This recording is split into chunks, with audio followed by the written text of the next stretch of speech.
Is it because his mama's got the drama with the red pajama llama? What was that, Bryce? When he spit out some of those fat tunes? Scott's got some drama. With who? With his mama. And why? Because he's got his llama red pajama with his mama. Close enough. Yeah. Hello and welcome to the Comic Conspiracy. I have no idea what episode number this is. 334? That sounds right. That was Bryce and Scott on the iPhone playing their big hit. Mama red pajama llama baby mama drama. Are you actually recording? Yeah. I have no idea what's going on right now. I'm not even sure he is. My name is Ryan Higgins. Who's here with me this week? Brock Sager. Red pajama baby mama Bryce with his mama. Scott. And Charlie. Hello, everyone.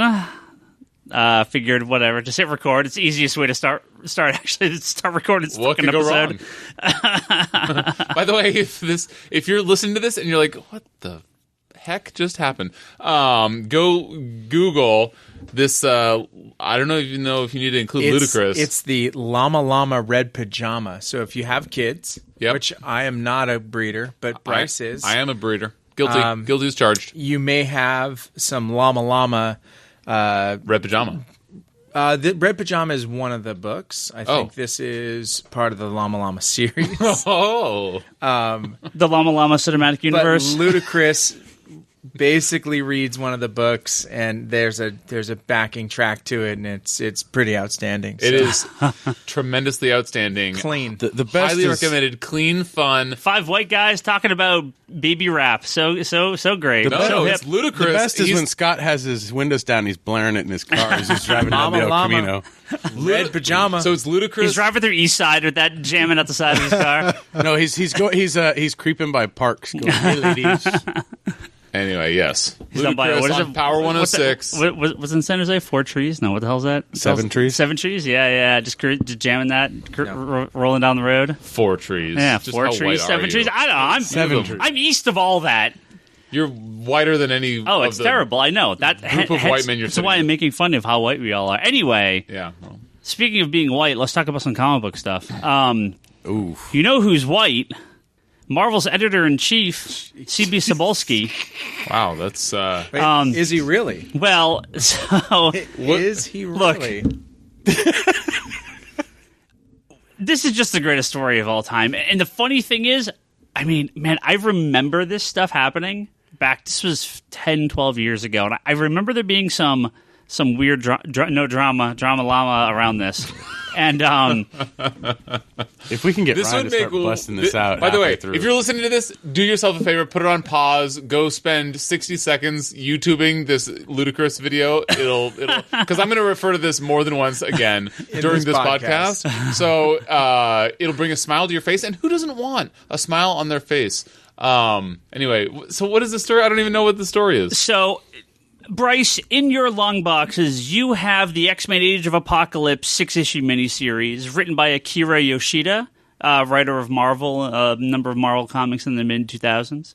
You probably also have Wolverine Soul Taker. Wait, was that the one with the covers done by Chris Chelba guy? Oh, maybe. I don't know. Sorry. X-Men Kitty Pryde, Shadow and Flames. You probably have that. You probably have X-Men and Fantastic Four, the 4-issue miniseries. So for the non-bad radio people at home, Charlie's looking across the table at me with a look of simultaneous curiosity and pity as Higgins unveils this story upon me that I have no idea what's going on. So it was the anniversary issues for Age of Apocalypse, and then I remember the X-Men Fantastic Four got collected in a hardcover. Yes, that's how I remember. I think we have it here. The Wolverine Soul Taker, I think we actually have here.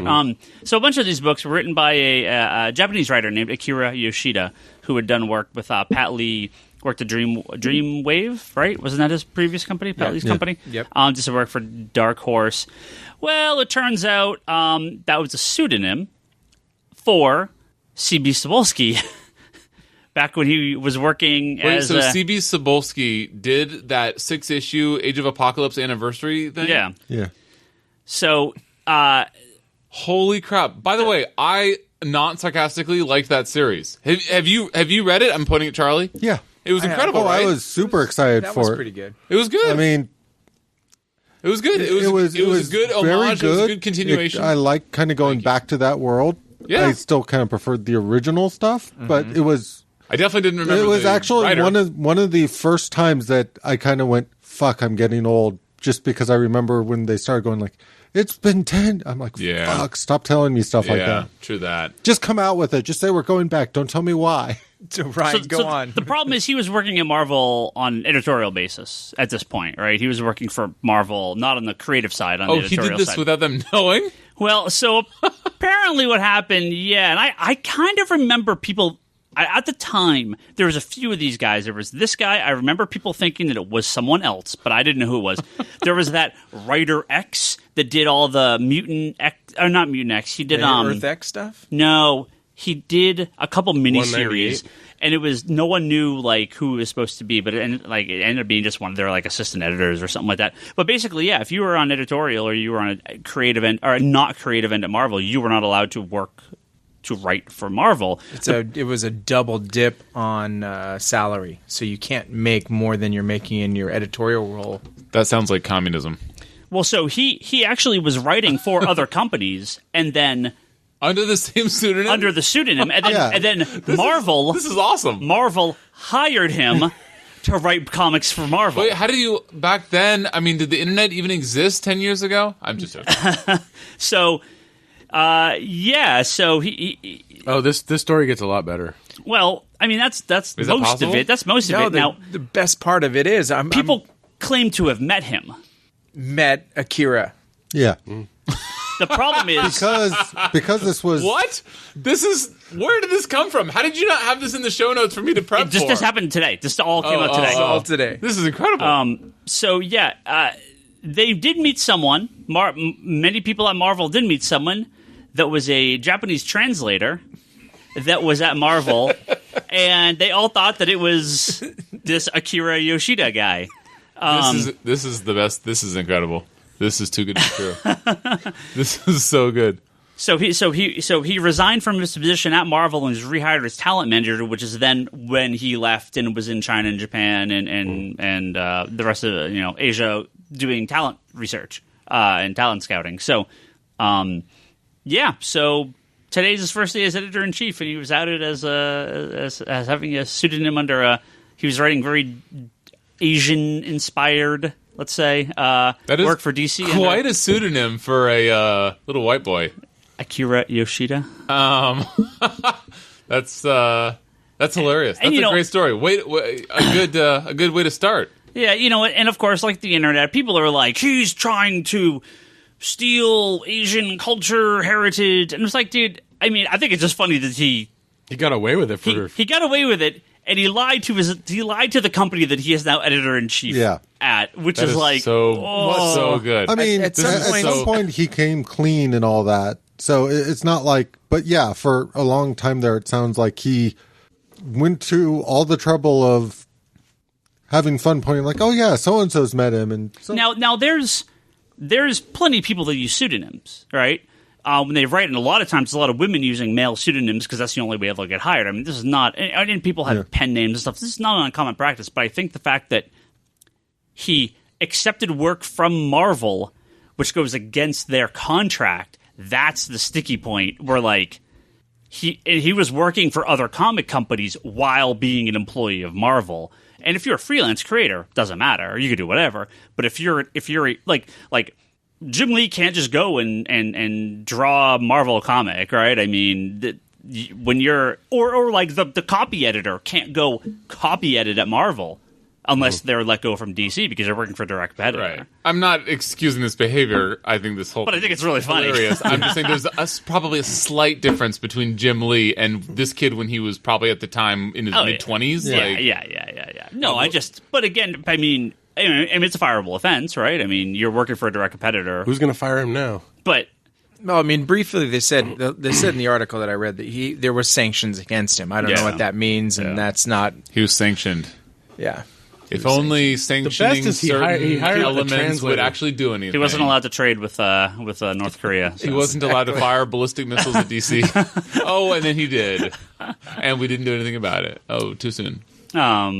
But yeah, so what a way to start your editor-in-chief career. Is this guy's story coming out? A little white gangster. Does that make him a wankster? I'm just waiting for people to come with all those comics to next year's Comic-Con. have him sign everything. Yeah.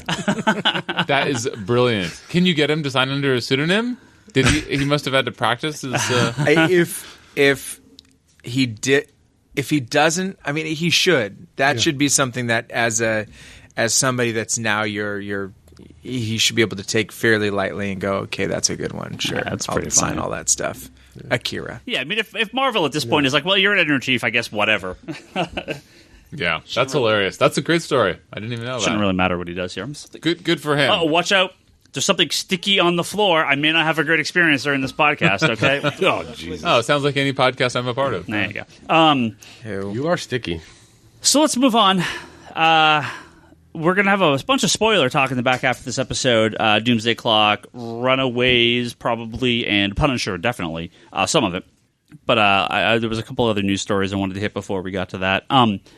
One of them was... it was a big interview. Well, not a big interview, but there was an interview with Kevin Feige, who's the head of Marvel Studios, and Marvel's upcoming Avengers 3, which is coming out soon, Avengers 4, which is in 2019, correct? I believe they're back. Sounds right. The years are back to back. Yeah. Years. So Avengers 4 will be the finale of the Marvel Cinematic Universe. Sort of. That said, there are 20 movies following that featuring Marvel characters in some form of pre-production at this point. So, let me grab the quote here. I think it was Newsarama has said, all original Avengers actors' contracts end with Avengers 4. So no one is contracted for anything past Avengers 4. White event. Well, so we have a couple options. The original Avengers. No one currently in the movies are... Wait, what? Your quote said none of the original Avengers. Original Avengers actors. Sorry, yes. That's like humongous. That's a humongous difference. Yeah, the original guys are not. So we have a couple options. We have recasting. We have the complete loss of a cinematic universe as it is. Well, he alluded very heavily that they have some plan where coming out of Avengers 4, the Marvel Universe will look very different. Well, my question is, do we think they will continue the same stretch of continuity? Can they reboot? Can they just do a bunch of solo disconnected movies for a while and kind of get some new actors to take on the roles again? What do you guys think? What do you think will happen, and what do you want to see happen? And more importantly, what movies do you want? If we got 20 movies coming up, let's take anything that's existed out of the equation. Well, but I'm assuming, because I mean, when you start talking about those 20 movies, like, I'm pretty sure Guardians 3's not before Avengers 4. Yeah, I don't think so. So there are definitely... wait, I'm sorry. It's not before? Yeah. Are they doing Avengers 3 and 4 back-to-back years? Mm-hmm. Yeah. Okay, so all right, that's fair. So, I mean, there's only a handful of stuff after Avengers 3. There is nothing Avengers official, but that was the original word. Yeah. So we don't know, though. We don't know. Because, I mean, they definitely fast-tracked Avengers 2 on the success of Avengers 1. I didn't know... Well, if Avengers 3 and 4 weren't back-to-back years, then I would say that would go perfectly in the intermediary year. But the line here from Kevin Feige is there would be two distinct periods: everything before Avengers 4 and everything after. It will not be in ways people are expecting. Bob Iger, Disney CEO, says the Marvel Studios is "quote unquote" looking for worlds that are completely separate geographically or in time from the worlds that we've already visited. So to me, I mean, this sounds like they're going to leave the concept of the Avengers behind, and they're going to leave this sort of continuity behind. Well, that's it's also... I think it's awesome. It's interesting that he says this on the eve of the new rumors about the Fox-Disney merger. Again. Yeah. So that just popped up again. Yeah. It popped up again today that not only is it on, it's fast-tracked, it's going to happen sooner than later. Right. From being off a few weeks ago. So you said this happened today also? Like hours ago. What do I not read, like, the news hours before these podcasts, and you guys scoop me on, like, everything? Like, you can't put this in the show notes? That's why you gotta. I love it when news drops on Tuesdays. I don't get get the show notes. So what I need is for you to tweet at me so that I will reply to you. Because if it's just on regular Twitter, I won't understand Twitter. Yeah, that's true. So I mean, my assumption is, mind you, this is purely an assumption, but what little we know about Avengers 3 obviously is very tied to Thanos and all that, which I believe Avengers 4 follows up directly. So even though they're not calling it a part 1 and part 2, I get the impression you're going to get a cliffhanger ending part 3, then you're going to get a few movies in between and whatever the fallout is going into Avengers 4 to kind of do the actual resolution. Similar to like The Empire Strikes Back and Return of the Jedi and that kind of stuff. But I think it'd be hard for any of these movies to exist between the two if it ends on like some gigantic cliffhanger where half the Avengers are dead. It'd be weird if suddenly Ant-Man was just like, off for a different adventure. Yeah, I don't know how they're going to do it, but I mean, we're talking about them basically building up to the Infinity Gauntlet, which means they can do whatever the fuck they want at the end of this movie. Captain Marvel's a flashback, right? So that's always takes place in the 90s. Yeah. Did that news also drop recently? No, like that was like a year ago. Oh, I didn't know that it was going to be a flashback. But I mean, in general, the Infinity Gauntlet gives them a complete and open blank slate to do whatever they want. And if things are going with a Fox and Disney merger, then a blank slate off of Infinity War or whatever is gonna. Well, they just need to call over Barry Allen, and he can just put him in Flashpoint and just completely reboot the universe and change everything. You know who we need to ask? You'd be really happy if Flash shows up in Avengers. Yeah, I would be. Because I'd be pretty surprised. Because then not if it's Ezra Miller. He'd make a bunch of stupid jokes, and then he'd fall in one woman's boobs. He wasn't that bad. That was a good joke. No, it was not a good joke. You know who we need to ask? Terrible. Who would know about this? Is it Baskin Robbins? Because they always know. Oh yeah, there you go. That's a callback. Mama Llama. So if we discount anything that's existing and say stuff like Guardians 3 is a sure thing, and probably more Thor or maybe not, I don't know.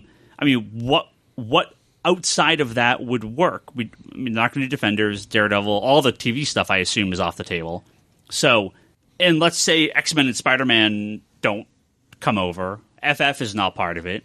I mean, they have 7,000 characters, but after about the first 50, it's a big drop-off there. We're looking at the West Coast Avengers with Wonder Man and Vision. I mean, you're Scarlet but again, Witch, characters we've had, and it's still Avengers, right? I mean, you're talking my language. I love me some West Coast Avengers, but yeah, another tricky part is like if we were having this exact conversation, a decade or half a decade ago, we would probably not have guessed Guardians of the Galaxy would be on this list. And now look at this franchise. Maybe. I mean, so there's probably a bunch that we can't even conceive of. Like, imagine a world where Gwenpool is actually like this hilarious teeny bopper movie. I know what movie they're going to do. What's that? They're going to do an America movie. Well, they had a bunch of the women of the Marvel Universe, and they had that sort of that like A-Force. We're going to have an A-Force movie. But again, I mean, I think so much of it is X-Men or Avengers related. I don't see how you do too much of that outside. Marvel Knights are the only things, and that's all covered by the TV show. So, I wonder where the She-Hulk rights fall. I don't know. If they did, I wonder if those are with see Universal or not for the distribution. I don't know. That is a great question. But Blade and Ghost Rider, I mean, don't they belong back with them? I mean, I would love those guys to show up and do more movies with them, but I don't see Disney putting out a Blade or a Ghost Rider movie. Well, do they still have Buena Vista, don't they? Yeah, but the Marvel Studios stuff, I don't. Yeah. That's going to be direct on their even if they see the streaming success service. Of Minions, because isn't that supposed to be coming out as like a horror-ish that's movie? Fox. I mean, that's Fox. I know, but if they see them doing a good job, I see what you're saying. I just don't see Disney doing like an R-rated. Well, the thing is, if there is a merger between Fox and Disney, Fox could just take care of doing. Then everything. Then they're going to do FF and X-Men. They're going to do FF and X-Men, but anything that's dark, they could just do under the Fox. Sure. Instead of under the straight Disney one. Yeah. At that point, everything's open. But as is, I don't. I mean, there's Champions, not too much. they could totally do the champion stuff with all the kids. I could see them doing that, especially as a younger audience, and that'll give those characters years to age, so they're not in their 40s when they're Yeah, but we might have a filming problem their with movie. that. Might be the same problem we had with the cartoons. Remember, they did those fairly decent Marvel cartoons, and then they were like, "Oh, we're going to do the kid one." So you're talking about doing some movies with lesser characters that are not popular with the public. Does this currently sound like Marvel's comic plan? Yep. No, that sounds like they're playing with Guardians of the Galaxy. Is what I'm saying. Yeah. And, Diversity it in worked out movies. very well. Like, Oh yeah, what? But I'm not that- against. But that team from the Guardians of the Galaxies came together in the comic book first. Yeah. The source material was pulled. The characterizations were pulled from the Abbott and Landing from run. the Abbott and Landing run. I From know. stuff that was already And working. I'm saying that was and like like it was very good reading, but it was like such a C list, like in terms of popular mind share. Yeah, but Like nobody's expecting that to be the second most popular Marvel movie. oh, I agree. Nobody was expecting the results from that, but I think that just came from we need to do something with cosmic characters because we're building up Thanos. Who are our options? Well, I think you know what I'd like to see? Because they a can't do Nova movie. Surfer. They Rich Rider can't do- Nova movie. Sure. I would love a Nova movie. But no, I think Scott. I mean, I think you're right. All these characters that Marvel has, they're younger. They could, again, potentially be the next wave.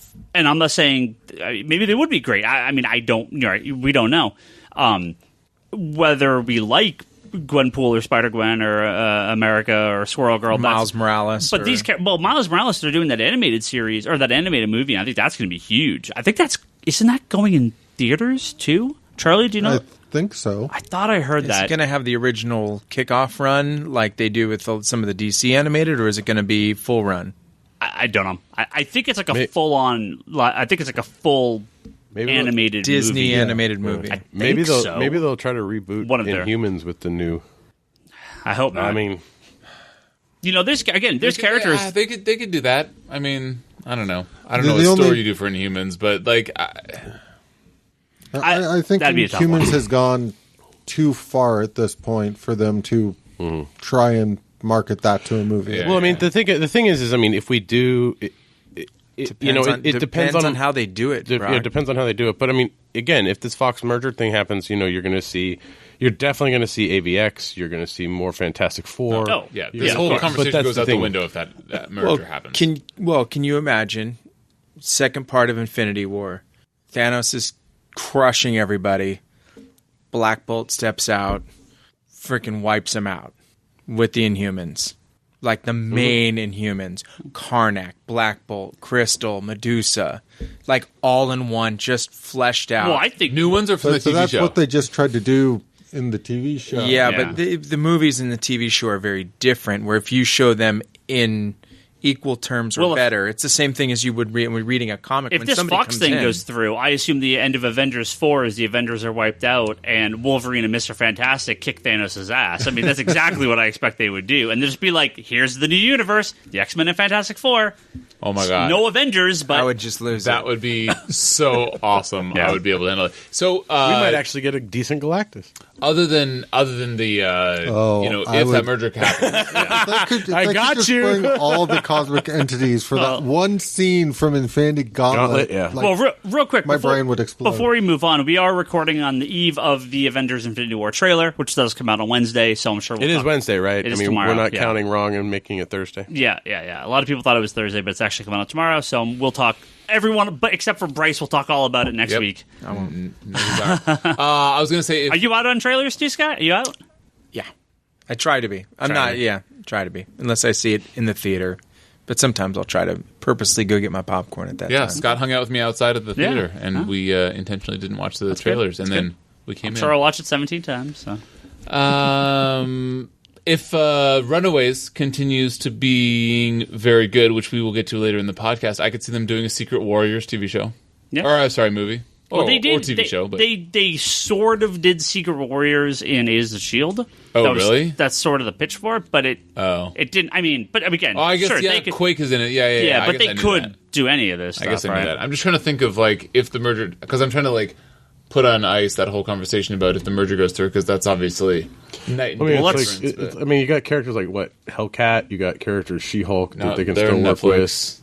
She-Hulk, yeah. I mean, there's a bunch that I want to know. Like, they could make Riri Williams the new Iron Man. Like, I know it's a cringe-worthy thing, but again, it's one of those. That's necessarily true. I mean, I don't mind Riri Williams, but again, it goes back to what Scott said about when you're replacing Tony Stark with Riri Williams. Right. It's screaming diversity in movies versus, like the whole diversity in comics thing. And that's the thing is if we had a solid a new Iron Man come out of this, and we're watching Iron Man, and then Riri comes up in these movies, that's fine, right? Because you introduce her within the context of what she's the family that she's the family blanket that she's under. Well, they wouldn't just dump some new characters and be like, here's your new Captain America, here's your new Iron Man. No, they would get introduced in the movie. There's no way they would. The only thing they've done to even potentially replace a character would be like Winter Soldier. Yeah.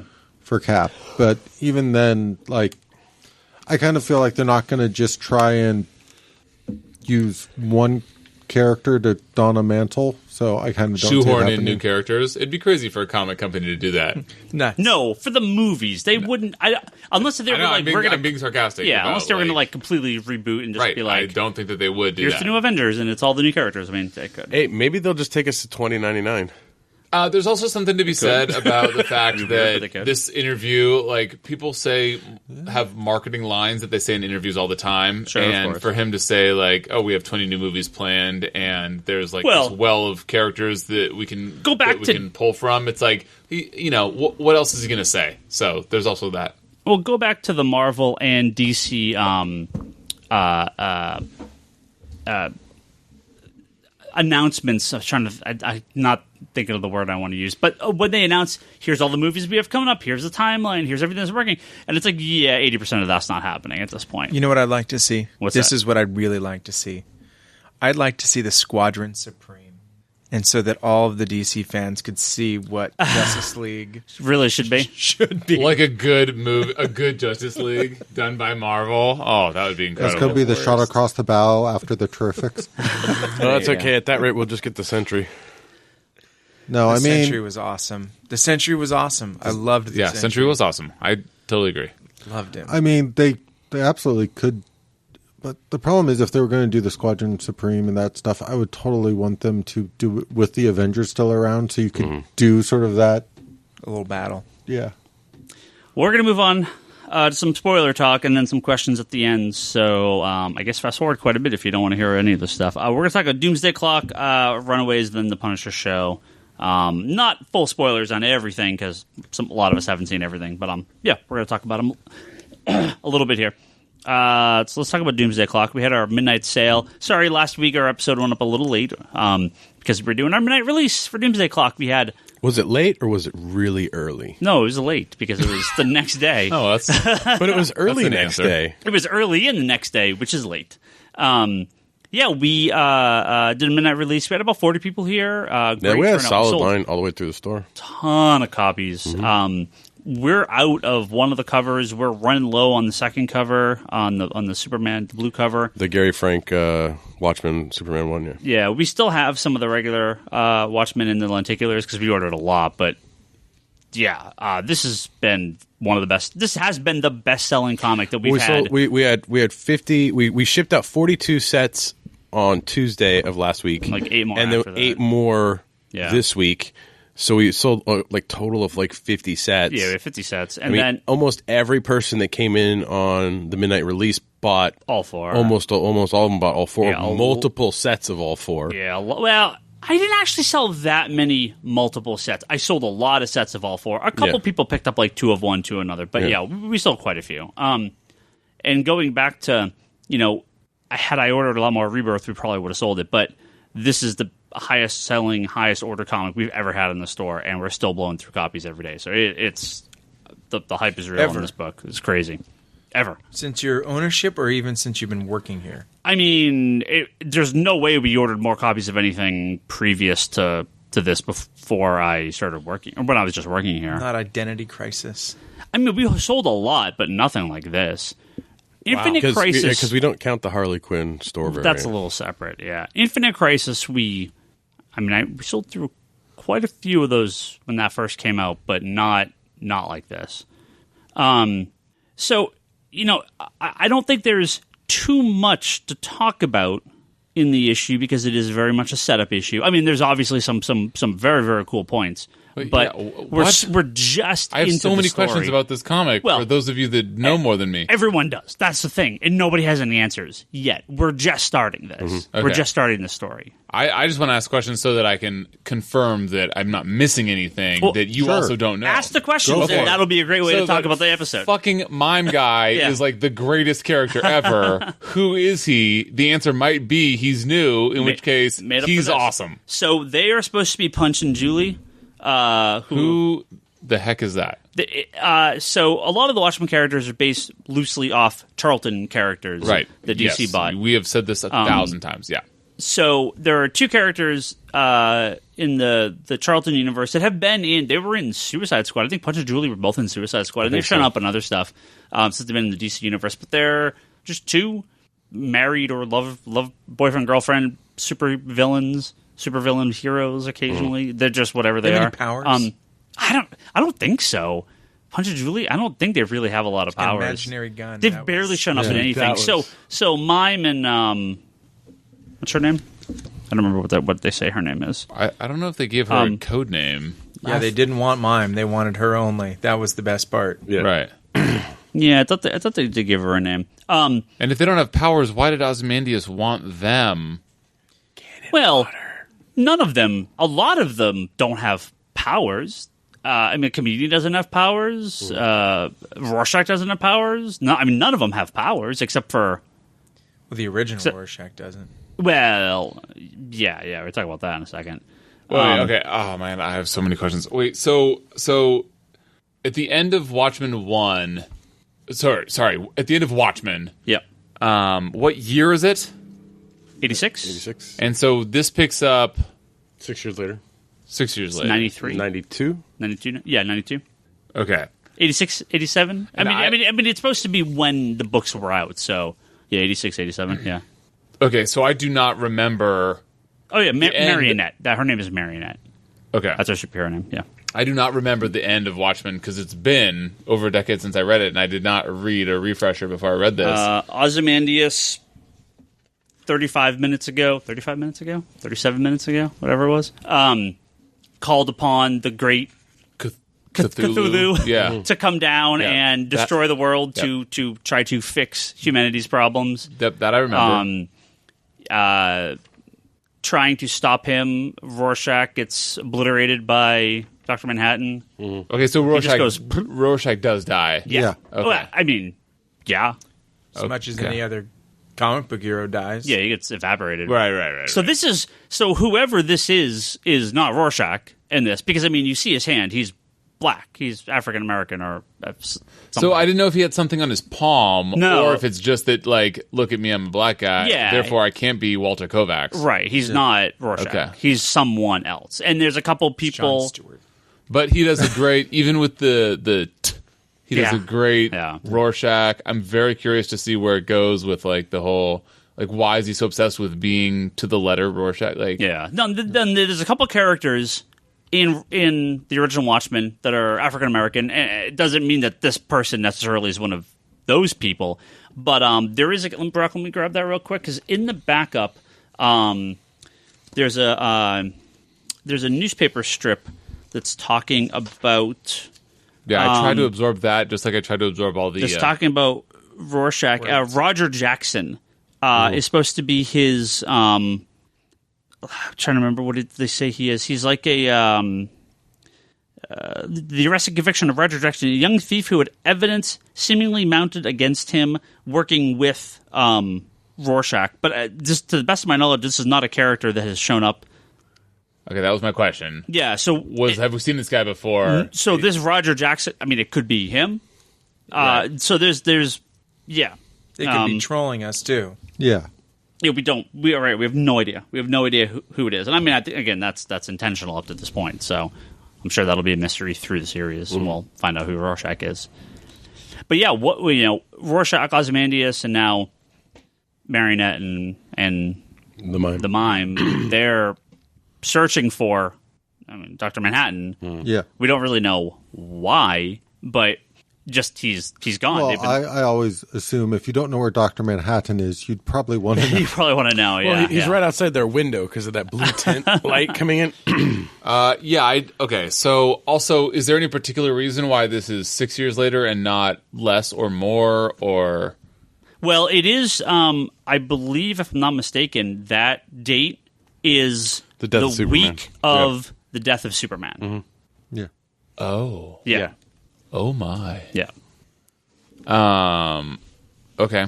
Yeah, because that's the day that Ryan started working in a comic book store. Yeah, so it all comes back to me working in comic book stores. That's the death of Superman and then the reason Doomsday Clock exists. Thank you. You're welcome. You're welcome. Thank you for singing that song.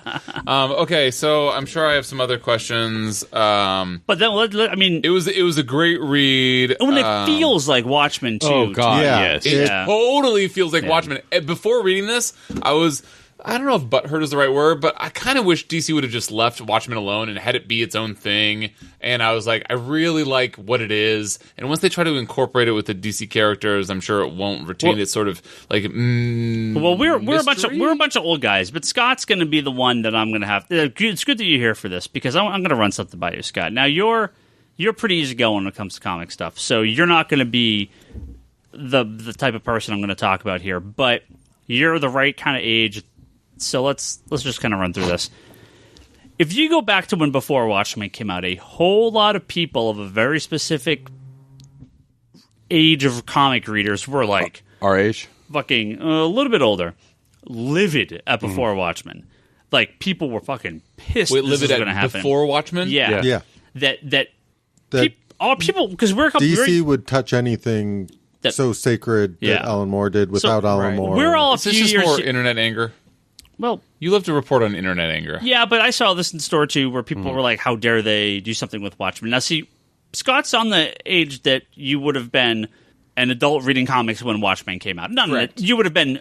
I was probably like it came out in what 86, 87. Yeah, well, I would have been a teenager, but young you were teenager. like not a kid when Watchmen came out, so you would have been of the age to have read this when it came out. Yes. And would have been like a formative comic. We're all a bit younger, so it was before our times kind of in comics. You would have been like 8. However, I think we all like 87? Watchmen. I think it's yeah. we all enjoy I do it. like 7 Watchmen. if it's 86, 8 if it's 80. I do want to say, while I want to hear the rest of your story, that like while that was my opinion before reading this story, I was like, oh, that's kind of a bummer that they're going to like pull back from this well, but I ended reading this thinking that it was an incredible homage and absolutely loved it. Well, I know the Before Watchmen stuff. Got a lot of horrible reaction stuff before it came out. After it came out, it had some dud miniseries, but the hate was all prior to Before Watchmen. Correct. Yes. And I think what happened here is that we have the people that are like, no, you could never touch Alan Moore. They're not your traditional comic reader anymore. The average person coming here on a Wednesday or coming to our midnight sale, maybe they've read Watchmen, maybe some have, some haven't, but a lot of them that are our age or younger at this point, Watchmen and Alan Moore is not a thing that they're like, that they hold up in this pedestal. It's just another comic that it's got this weird old art style and it's probably this dull old thing that they don't care about. That was one of the things I was super, super curious about because I'll be the first one to admit, like I sat down, I read this and I kind of went, that was an amazing follow-up to Watchmen. Yeah.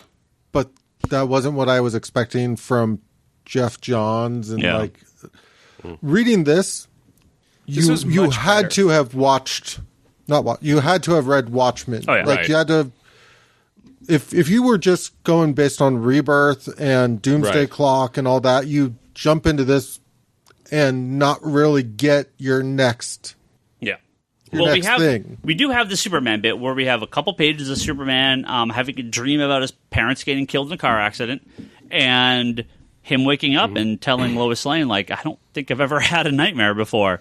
Getting back to just real quick about the Johns thing it's Johns' writing style emulates Alan Moore's so well in this. Yeah. And Gary Frank's art is the only artist I could see doing something like this that gives you the feel of I'm not saying that this was bad by any means. It is amazing what he accomplished. It just threw me a little bit. Well, I think trying to emulate Alan Moore is a bad idea because no one's going to emulate Alan Moore's writing style. I think he was emulating what Watchmen gave us, which was a distinct narrative style, a distinct panel style, a distinct way of writing a comic book. Well, it's a feeling. It's a universe feeling of kind of not. It's not a shiny, happy. Yeah. It's not feel good. It's gritty. It's not weird. These weird panels or these couple splash pages thing. This is a boom, boom, boom story. Well, I think what it is most of what I've read when it comes to John's is very, very sort of infused with the essence of the DC universe. That sense of hope, and like he writes those kind of characters so well. That's kind of what I'm used to. He does an amazing job going with a world that's void in. But it's such a different narrative for him. Yeah, we have John's, again, not copying, not emulating, but taking the essence of Alan Moore and putting it into this comic. We don't, again, Gary Frank is not trying to trace or copy Dave Gibbons, but he's taking the essence of that art style. He's taking the 9-panel grid and using that inspiration to do this. And again, like I said, I think it totally fits the style. It doesn't read like Watchmen, but it is. He's not trying to copy it. He's trying to do his own spin on it. But it's the same feel. You have to keep that feel. So, what you said before, you said, were you offended that somebody else is writing an Alan Moore book? Yeah. And at this point, like I said, nobody cares anymore. Well, growing up, for me, if somebody but John Byrne was going to write Fantastic Four or the X-Men, then I wouldn't read it anymore. Yeah. If somebody besides Frank Miller was going to write Daredevil, then I wouldn't read. I mean, you can't. So I got those changes about the same time I was looking at Watchmen. I feel you can't, for those characters, you can't have that though, because if you say, that's always the problem. It's like, the Claremont Byrne era was the best era of X-Men. Well, it's like, well, you haven't read too many X-Men books because there's a lot of other really good runs of X-Men. Tons. Yeah. So and some before that too. Yeah. But it's, there's always change, and I think that's the way I always looked at it. So Watchmen is the Alan Moore, Dave Gibbons, 12 issues. That's Watchmen, but DC said, "Hey, it's ours, or we're going to do some more stuff with it." And I think it's other stories you can tell. I think it's paid respect to the original. I don't think it's damaged it at all. It's the same way that, like, right now, I can't picture somebody else writing Jessica Jones because it's had Bendis' voice on it all this time. Well, you're getting someone. I know. That's the thing. It's inevitable that somebody else is going to lend their voice to the character. And I'll have to judge it based on that merit at the time. Yeah.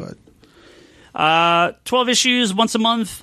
No specials, no tie-ins, no crossovers, so I don't know that we'll touch on it every month for the next year, but we will bring it up often, I'm sure, and we'll definitely cover it at length when it ends in a year from now. So if we're not all dead in nuclear war, we'll be here talking about before Watchmen, about Doomsday Clock, which is probably going to be about nuclear war. So there you go. Hey, happy times. Wow. Well, if it's anything like number one, then it's going to be on the best of the year for next year, because it's been, the first issue was very good.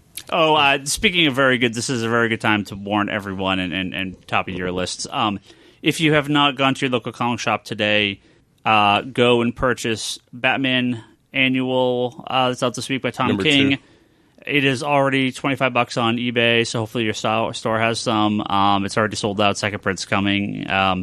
It has been people that I have not had a chance to read yet, so I'm just going off what other people have said. As best single issue of the year, replacing the previous best single issue of the year, The Brave and the Bold by Tom King, replacing the best single previous issue of the year, Batman Elmer Fudd by Tom King.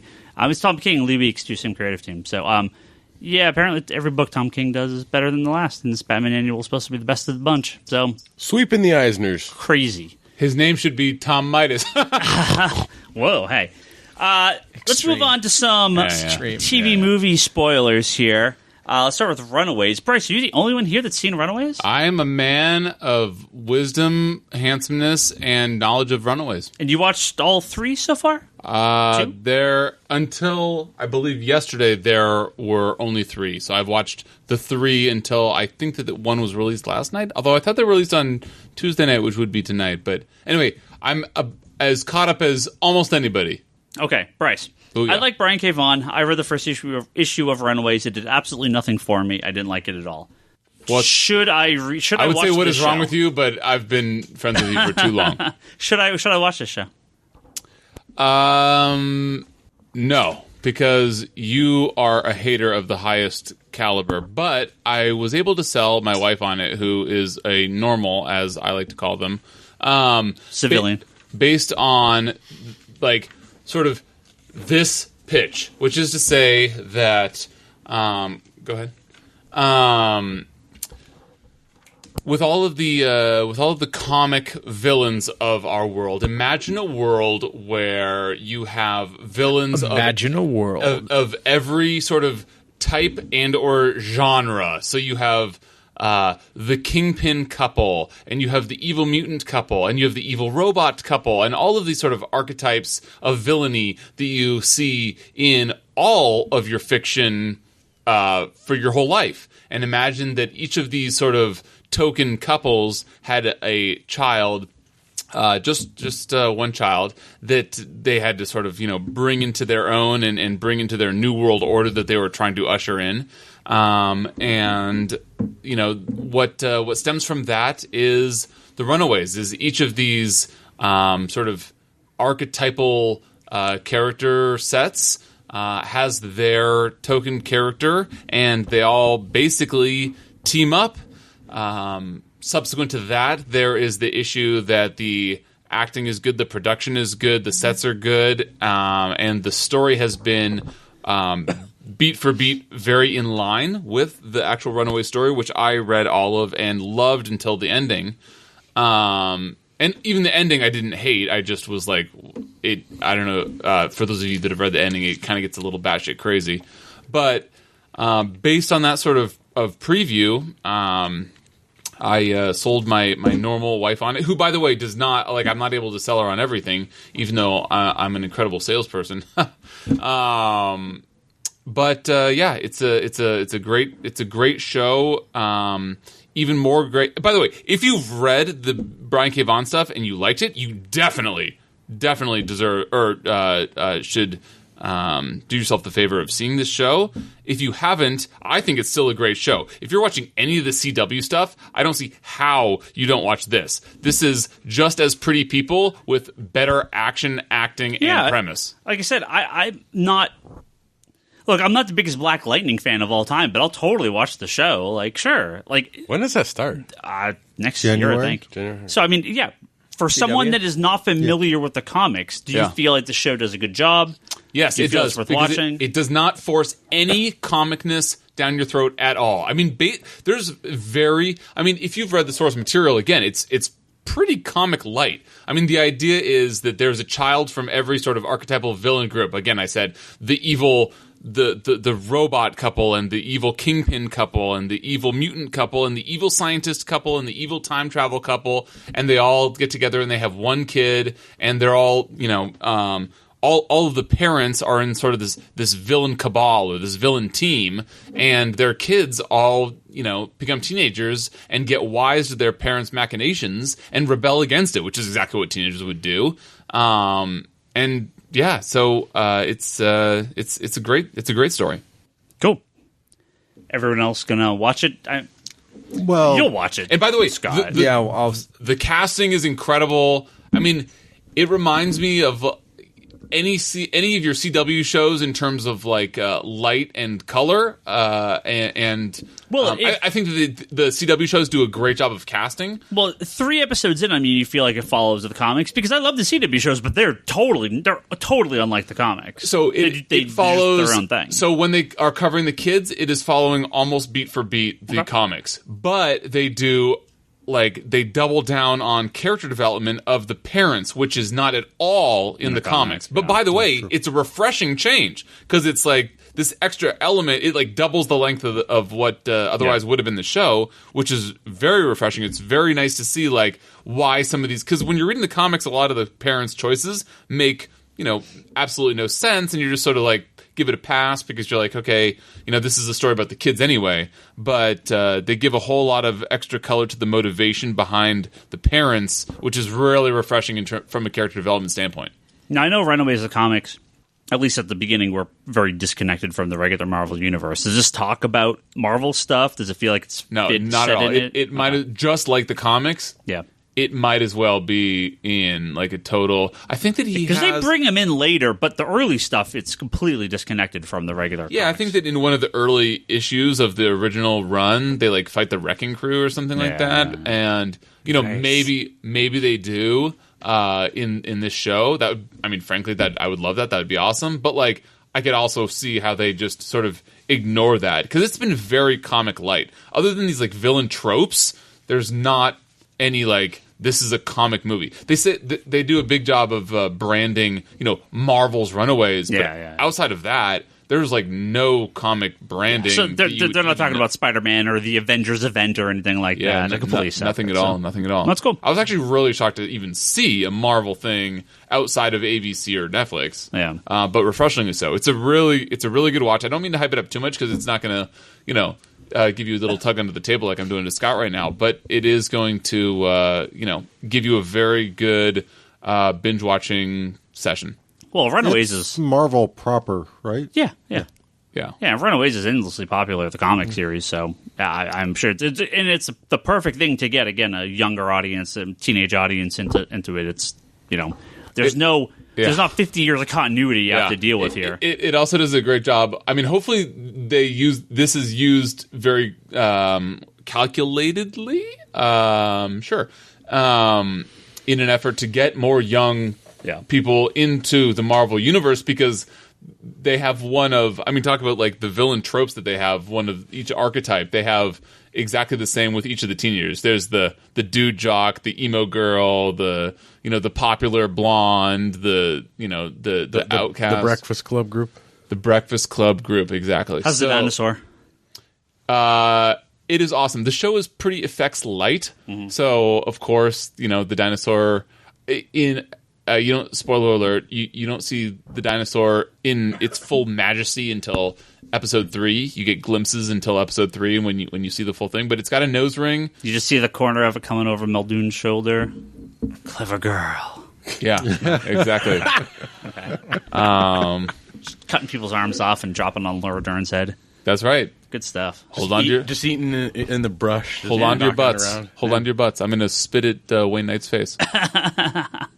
All right. I'm definitely going to watch it. I'll probably, like I'm going to do with Star Trek now that it's on hiatus, I'll probably wait till it's at the end and just binge the season. If I were to rank this with, again, I'm only 3 episodes in, but like for me, this is probably, if I was to lump this with the Netflix TV stuff, it's probably the 3rd best one. Maybe 2nd best one. I just love Daredevil season 1 so much. Yeah. The rest of my list is, the middle of my list is a little, cloudy, but it's very good so far. So let's move from light and teenagery and fun to dark and violent and brutal and gory.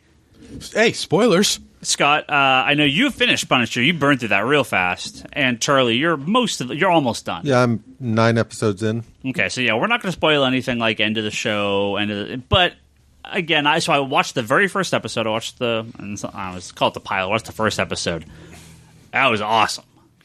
But hold on. But I hear, as I understand, some of the reviews I've heard from people that it gets like a lot of these Netflix shows a little slow in the middle, then ends well. Trolls. I have not seen it. I don't know. I'm very excited for the Punisher show.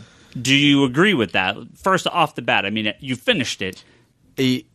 Number 1 as far as all the Netflix shows. Yeah, better than all of them. Wow. Okay. That's I've heard that from people too. Wow, including Toby. I think he said it's his favorite. I love the slow burn crime. It was. If there was a non-comic book, if I had a non-comic book fan ask me if they should watch this, a normal, one might say. If I had a normal ask me, I would say, look, it's like Jason Bourne. Wow. for the first beginning episodes, because it's a build up, and it's the slow parts of Bourne where you're like, okay, there's something behind this. Let's find out who it is. Mm-hmm. It's pretty slow, and it's not real. I mean, Charlie, through the first 8 episodes, it's not super violent. Well, it's like the first episode is pretty violent. Like most TV, they make sure they have at least one sort of like the whole pacing of a show. They want to make sure they have one holy crap violent scene per episode. Yeah, it is not. Okay. Seeing a guy get hit full on in the face with a sledgehammer is pretty goddamn violent. I forgot about that. That was a brutal scene. That was pretty good. Yeah, that opening was brutal. And he just goes into that room and just blows the hell out of all those gangster guys. Sledgehammer to face? I need to watch this. Ryan, great. It gets way more violent. That's cool. Like, totally. I'm so down for this. Wait a second. A violent Punisher? It goes straight from what you saw to... what the Punisher is at his peak. Yeah. You know, my one complaint about the entire show is he takes an inhuman amount of damage. Yeah, that's Punisher, though. I mean, but at the same point, Daredevil. I mean, think to the Daredevil Netflix. Shit kicked out of him too all the time. So these guys just get beat up way more than they do in the comics. They both get beat up real bad in the comics too. Daredevil, especially. Daredevil really gets... I feel like the Punisher got beat up just the whole time. Well, depending on the run you're talking about, there's plenty of instances where the Punisher was still out there kicking ass with big-ass bandages over part of his face. And that kind of thing. It just... Being injured has never stopped him from getting the job done in the comics. I have to punish. So Charlie, you're about 2/3 through. I mean, where does this rank on your list so far? I mean, high. Jessica Jones is still the top of my list. Yeah, large part of that is. Get over it. It's so good. I mean, like, I just don't understand. David Tennant is the best villain in the Marvel universe. David Tennant is to you like Harley Quinn is to Brock. It's just like that. Like that's Charlie. I mean, I love Tennant. Don't get me wrong, but like he's I know it's also good. Charlie. I'm just saying the pair of you. Hey, you realize that Jessica Jones is not a DC program, right? I know. And by the way, like, I loved Wonder Woman. I know that I'm supposed to hate all things DC, but I absolutely loved Wonder Woman, and I did not like Jessica Jones. So for me, Jessica Jones kind of has that balance between I was into the bad guy as much as I was into the good guy in the story. Like, I loved those character interactions so much, and I loved the balance that show had to a lot of that so much, because it wasn't all about like, oh, he showed up and Jessica's in every scene he's in and that kind of stuff. This, I kind of feel like I was very, very invested with everything that was going on with Frank Castle and the characters immediately surrounding Frank Castle. The bad guys didn't really drag me in at all. And yes, I'm going to stop talking around spoilers. Like the kid with the bombs and stuff at this point. No. Well, I guess that part did not. That was not a huge selling point, other than it gave a different dimension to Frank himself and kind of how he thought. Yeah, but that's all I saw that as. Does that make sense? Yeah. So like, there's definitely aspects of the show where I don't think the show went on too long. I just think there were certain parts of the show where it's just like, if they had removed all that, I would have been okay with it. Yeah, I guess I was there like multiple villains through the season, or no, kind of like sub bosses or something? No, it was more like there were side stories with characters that loosely were somewhat of a bad guy. Well, because in the first episode, okay, we have Punisher, we have Microchip at the very end of it.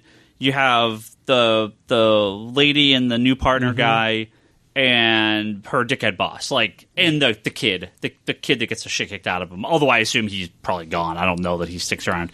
Like, that's the extension. I mean, how much further from those characters does it get? Oh, way out. Okay. So way out. But I mean, so is that first episode just kind of like here's the taste of the show, and then we're gonna get the real plot past that, or? I think the first episode was more of Frank has moved it was kind of this is where Frank's been since he appeared in Daredevil. Okay, right. He's moved on. Yeah. And so the real start plot is dragging him back. Yeah. Because, I mean, when the show picks up, he is Frank Castle again. He's not the Punisher again yet. He's taking out his anger on walls with a sledgehammer. I was going to say, how many times does he flash back to that his wife? Constantly. Okay, so that's a regular theme. Could get annoying because he was annoying in the first episode when it happened like 4 times. It's like the same scene. They just kept replaying. And you're going to get that the whole time. You're going to get that. So you're going to get annoyed. That in different ways. I mean, I'm fine if they're expanding on it, but it was just like, I know, guys, you've shown me the same scene like 4 times. That's maybe the only thing that bugged me about that first episode. You see that dream get affected by what's going on with Frank at the time. Like, okay, the way they play that scene isn't this is how it went down. It's right. It's him dealing with sort of having nightmares every night. Yeah. Well, didn't from Daredevil, didn't he get stuck in kind of like he's stuck in that memory, like he can't get out of it. Correct. Like it haunts him all the time. Sure, so he's done. So he's done being the Punisher. Yeah. And he's just hitting walls with a sledgehammer, and then he goes home. He's like, they call him. What do they call him? The mute or because he doesn't talk to anyone. He's not looking to make any whatever friends. They called him in Pulp Fiction. The Gimp. The Gimp. They call him the Gimp. Hopefully he has a better sort of ending than that. Not hobby, but pastime than the Gimp did in Pulp Fiction. His pastime's killing. Yeah. Got it. Well, to each his own. But no, I mean, it's a really good show. I really liked it, and it ramps up, and it ramps up, and it ramps up, and it ramps up. And the last, so 2 people I've talked to about it that are normals. Mm-hmm. One was my ex-girlfriend. Civilians. Get the word right. Randomly, we were talking about something, and she's like, yeah, the new Punisher is awesome. The casting couldn't have been better. It was so good. I was like, you didn't even watch this stuff. She says, no, it was great. Get back with her, man. What's going on? And then my other friend, Jeff, just thinks it's awesome. Yeah. But he also likes the DC movies more than he likes the Marvel movies. Oh, my Okay, so he's my best friend on that. You and Jeff would get along real well. Hey, he seems like a smart, intelligent man. In your little troll cave. I was like, wait, how did you like... He liked. Hey, he liked 3 A's out of 5 movies. Justice League more than he liked Thor. He's a smart man. Wow, not smart. So when we were watching it again, Leanne, she was like, "Oh yeah, my dad would love this show because he loves all those Clint Eastwood and the all the kind of westerns and revenge stuff and that shitty Sunday afternoon TNT." Vengeance shows and stuff like that. So, I'm definitely excited to keep going with Punisher. So, yeah, I can't wait to watch it myself. Yeah.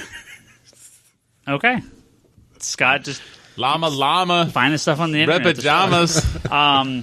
What is Scott showing? Showing his mama. Well, I know Toby's going to want to talk about Punisher, so maybe we could do a little more spoilers next episode or 2 when he's back. We're going to have some questions now. Hit them. Nice. Love questions. So it's from Ulysses on Twitter. He says, why is this slipcase so damn expensive? And he's talking about the Infinity Gauntlet hardcover slipcase. They're awesome. Yeah, that's confirmed. So it's $500. It's like what? Yeah. Holy smokes! But what? Charlie knows. I mean, you know what this is. Charlie using this. It's because it's 12 hardcovers. I believe it's 10 or 12. Does it come with a piece of property? It's 10 or 12 in the Bay Area? hardcovers. Does it come with some Marvel comic stock? Isn't it like premiere size hardcover? I think so, but it's all it's all the Infinity stuff. 24 karat plated, Gauntlet, War, Crusade, all in the original hardcover, all in a box. I mean, we're talking.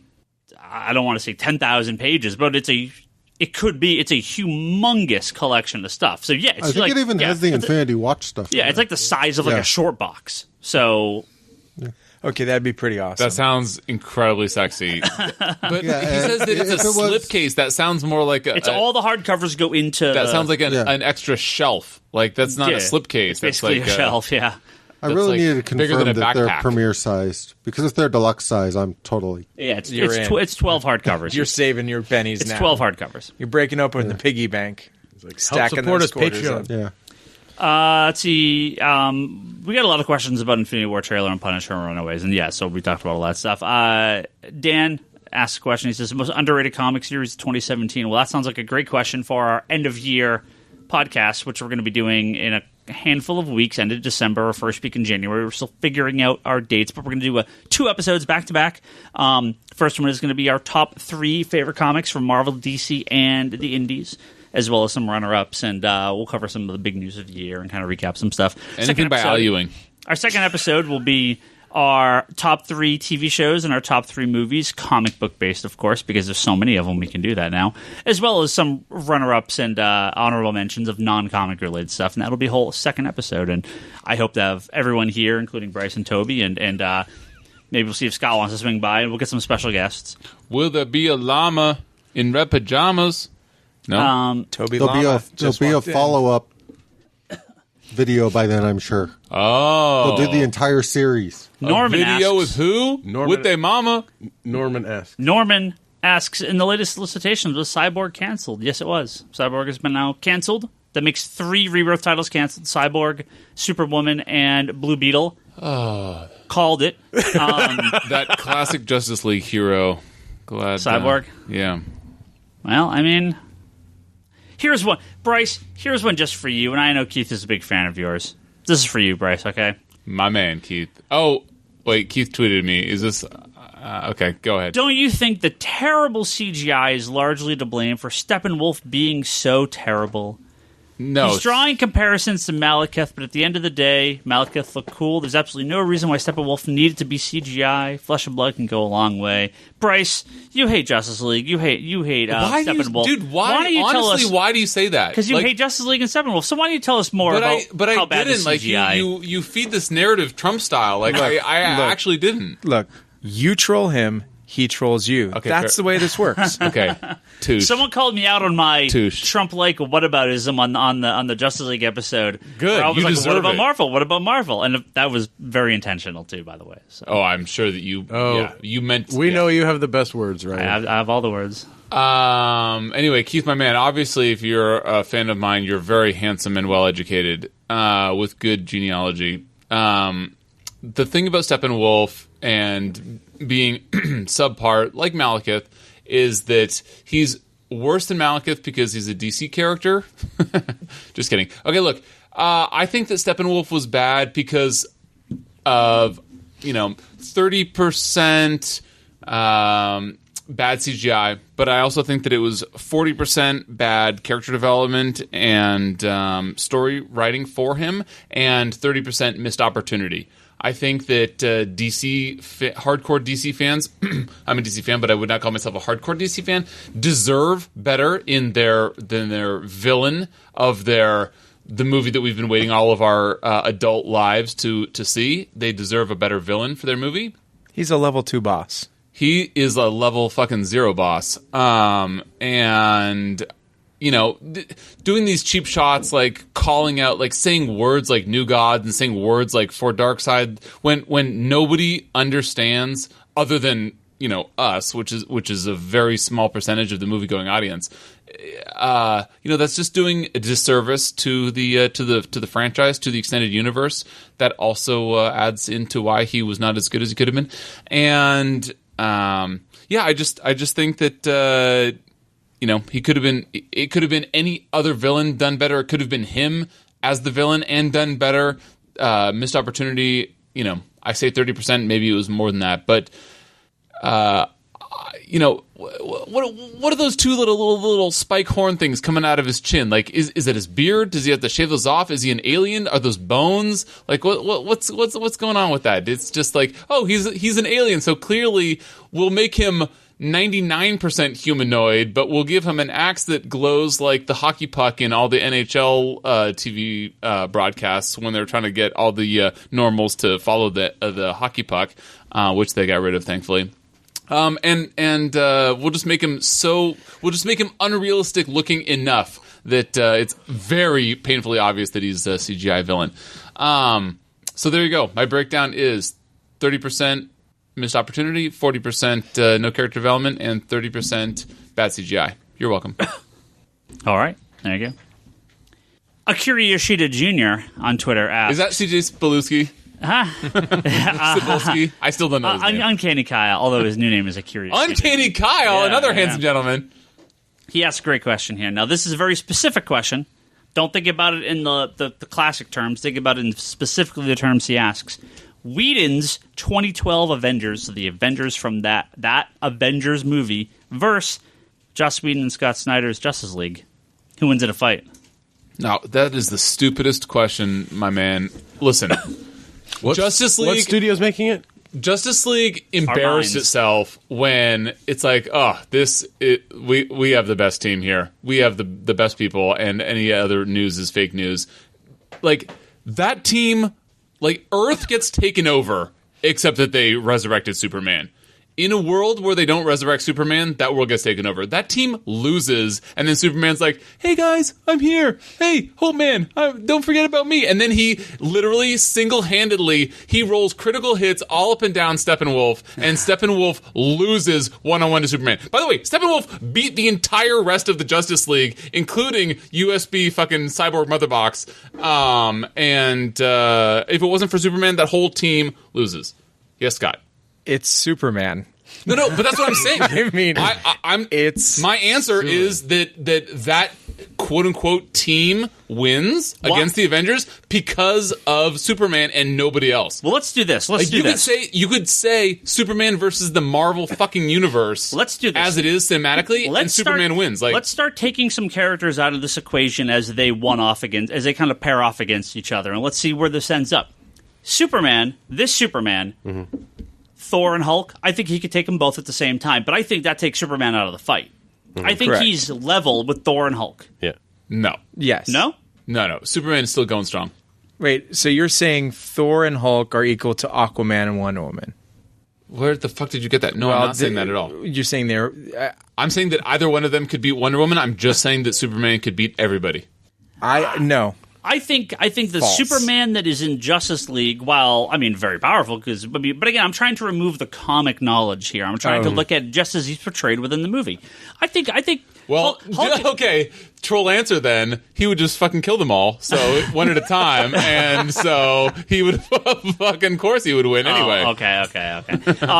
I think I'm legitimately. I mean, Hulk and Thor are. He is. After we take the comics out of it, he's killing everybody. Hulk and Thor are pretty equal, as we saw in Thor, right? I mean, I feel like they're of equal strength. And I think the two of them could take on the movie Superman. I think either one of them could take on Wonder Woman, but I think that Superman kills them all. Well, that's why I'm trying to get characters out of the way. We're pairing them off. I'm just saying there's no pairing. Well, I would see Thor more against Wonder Woman than I... But, I mean, I'm trying to get characters out of the equation. Sure.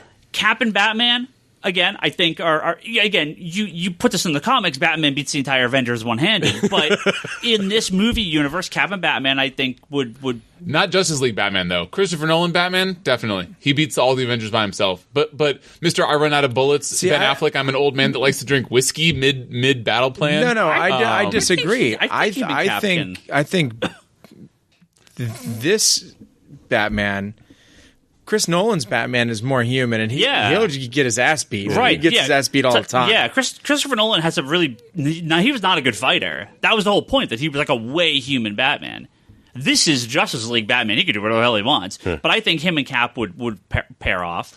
Batman literally runs out of ammo Hawkeye style. Batman is Hawkeye in the end of Justice League. I was actually going to He runs out of ammo and he's like, well, I guess I was actually going to give you Hawkeye and Flash because, this is a very... What on... Oh my gosh. No, this is a very... Oh my God. This is a very underpowered Flash. This is a Flash that doesn't know what he's doing yet. So I think if you want to say Hawkeye is the weak link of the Avengers, Flash is the weak link of the Justice League. No. Those two characters write themselves off. What happens is Flash Flash could kill everybody in the Marvel Universe, but then he meets any female in the Marvel Universe, and he's 12-year-old Ezra Miller. So he falls and he's like, oh, hey, Scarlet Witch, how's it going, girl? Falls on Black Widow's boobs. Yeah, exactly. oh, isn't that funny? I'm really a pratfally guy. Oh, my name is Barry Allen, not Wally West. So the problem now we hear is we have Cyborg and Iron Man. Cyborg and Iron Man, I think, would be a pretty decent fight. I think Iron Man has the upper hand there. But then we have.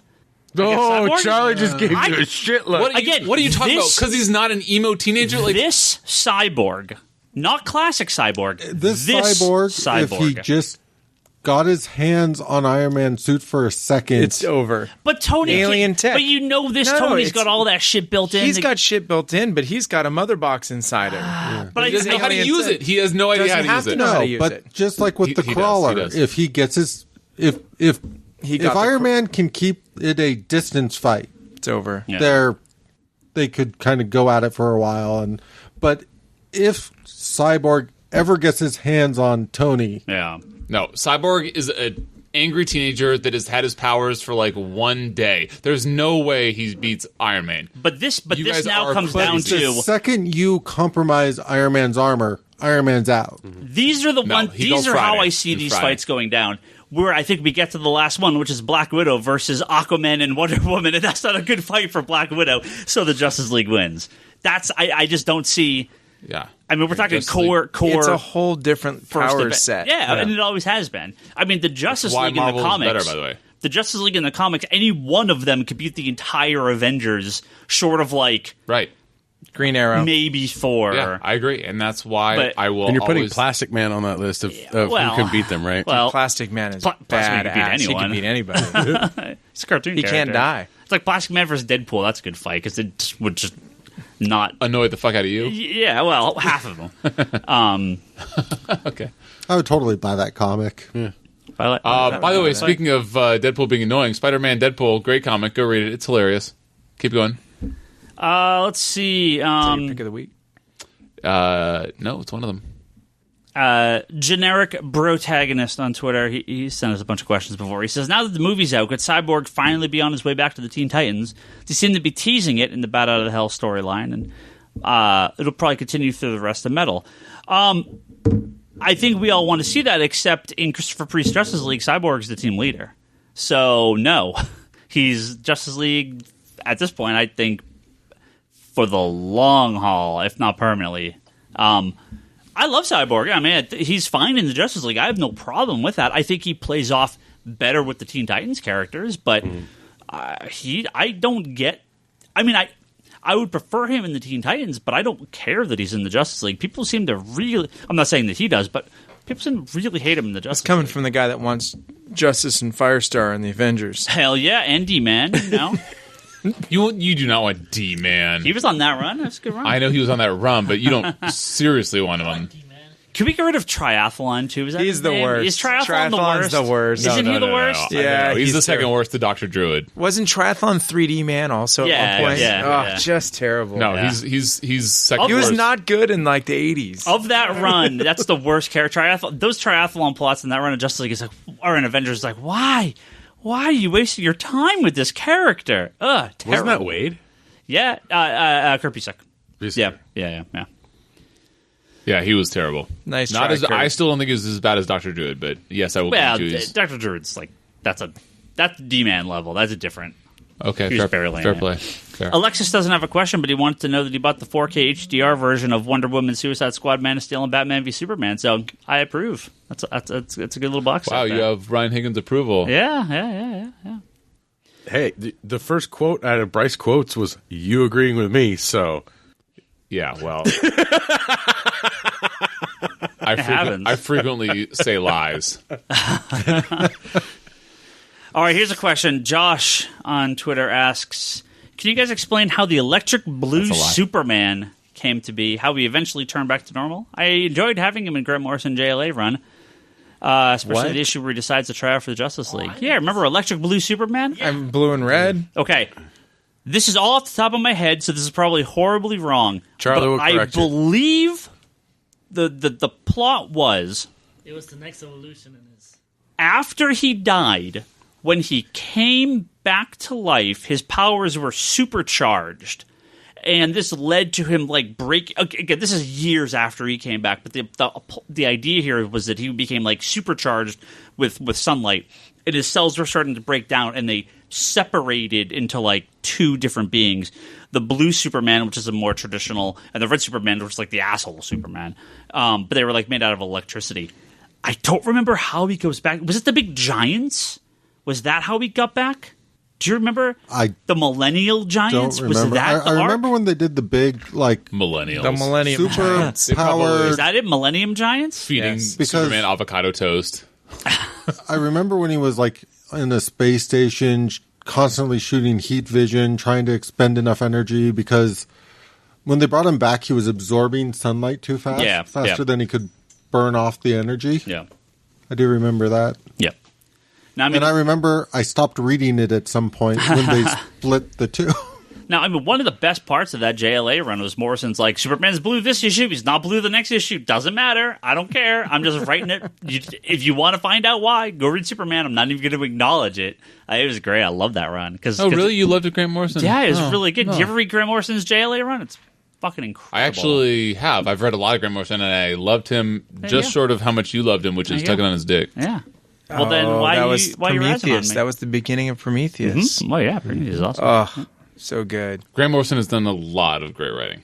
I'm not trying to throw shade at Grant Morrison, just Ryan's ridiculousness. Well, yeah, because he loved Mark Millar at one point, too. I did? Yeah, Mark Millar has a number of good things. And then he got on an internet fight on Millar World and got kicked off. And now he doesn't like it. Yeah. There's a lot of hypocrisy with our friend Mr. Higgins. All right. Let's see. This is something I know me and Charlie would pick up if it really happens. And probably Toby, too. Brandon on Twitter says, what do you guys think of the petition to Warner Brothers to finish the Zack Snyder cut with the soundtrack by Junkie XL? I signed that petition, by the way. I'm sure it's totally meaningless. And I actually disagree with the vast majority of that petition. But I still would love to see Snyder's cut. Oh, yeah. But that petition, it was found out, I guess, is like 40% fake signatures. It doesn't. They're all fake. These petitions are meaningless. You put a petition on the internet, most of it's going to be fake. Yeah, the petitions are meaningless. That's your argument? Doesn't make it right. So a lot of this stuff with Snyder's... You're like, you know this and it's okay with you, and you're just like, oh. As long as you know the statistics are skewed, you can see how much people really care. I love your argument of, because it's well known to be fake, it's okay. Here's the same argument. Well, the bulk candy at Safeway, I guess some of it's meant to be taken and eaten because, well, they expect it. There you go. I have no...